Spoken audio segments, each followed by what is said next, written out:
یہ جو ہمارا ہندوستان ہے، یہاں پر دریاؤں گنگا اور جمنا دو بڑے دریا ہیں، تو جب اس میں پانی کم ہو جاتا، جو بستیاں ان دریاؤں کے کناروں پہ ہوتی تھیں، ان سے ان کے جو ہندو پروہت تھے وہ کہتے، مندر کے جو پجاری ہوتے تھے وہ کہتے کہ یہ رب آپ سے ناراض ہو گیا ہے، تو آپ اب رب کو راضی کریں۔ تو راضی کرنے کا طریقہ کیا تھا؟ وہ ان سے کہتے کہ آپ کی بستی کی جو سب سے خوبصورت پیاری لڑکی ہے اس کو لا کے یہاں پر ذبح کریں، تو یہ دریا میں وہ پانی آ جائے گا اور پھر آپ کی یہ فصلیں یہ سارے یہ شاداب ہو جائیں گے۔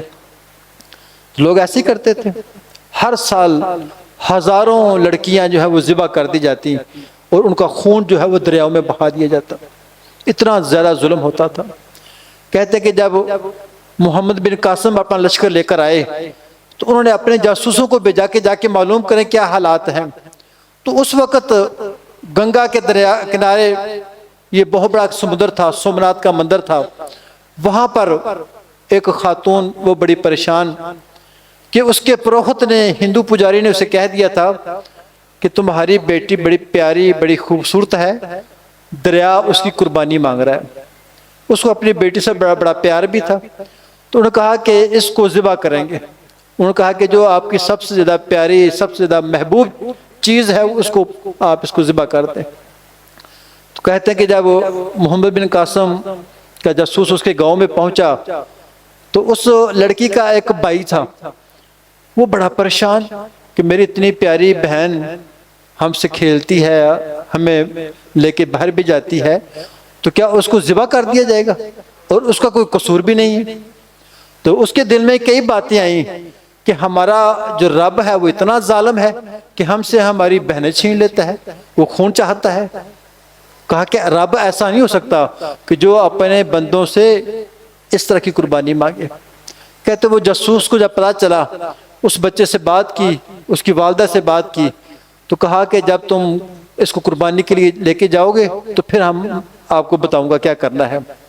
کہتے ہیں کہ جو ہی وہاں پر وہ بت خانے میں لے گئے، اس کے ہاتھ پاؤں باندھ دیے، اس کو میک اپ کر کے سنوارا ہوا تھا، اس کو ذبح کرنے لگے، تو وہ جاسوس کھڑا ہوا کہتا ہے کہ آپ اس کو کیوں ذبح کر رہے ہیں؟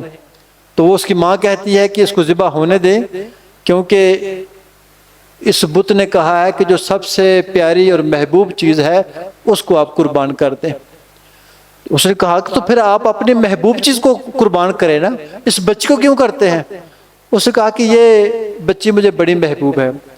ٹھیک ہے محبوب تو ہے، لیکن آپ کو سب سے زیادہ محبت وہ اس پجاری کے ساتھ ہے، یہ جو پروہت بیٹھا ہوا ہے اس کے ساتھ ہے، کیونکہ اس کا آپ حکم ٹال نہیں سکتی۔ بچی کوئی ضد کرے تو آپ اس کی ضد کو ٹال بھی سکتی ہیں، لیکن اس کو نہیں ٹال سکتی۔ تو اس کا مطلب ہے کہ بچی سے محبت نہیں، آپ کو اس مندر کے پجاری سے محبت ہے۔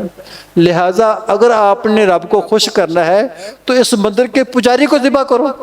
جو ہی اس نے یہ بات کی، وہ خاتون اٹھی جا کے وہ تلوار پکڑی اور پجاری کے پیچھے، اب پجاری صاحب آگے آگے اور یہ بچی اس کی بچ گئی۔ تو یہ وہ تصور ہے کہ سب سے زیادہ اگر اس کائنات کے اوپر کوئی رحمت ہے تو محمد عربی صلی اللہ علیہ وسلم کی ہے۔ آپ نے لوگوں کی سوچ فکر کو درست کیا، ان کے عقیدوں کو درست کیا، اور اس سے انسان جو ہے اس ظلم سے بچی ہے۔ آج ہمارے ملک میں بھی ظلم ہے، قتل و غارت گری ہے، ڈاکے ہیں، پریشانیاں ہیں، بجلی کے بل بھی مہنگے ہیں، ہر چیز پریشانی کا عالم ہے، اور آپ چاہتے ہیں کہ یہاں پر بھی سکون آئے، محبت آئے، پیار آئے، اخوت آئے، تو اس کا ایک ہی طریقہ ہے کہ جو رحمت محمد عربی صلی اللہ علیہ وسلم ہمارے لیے لے کر آئے ہیں اس کو ہم اپنی زندگی میں اپنا لیں۔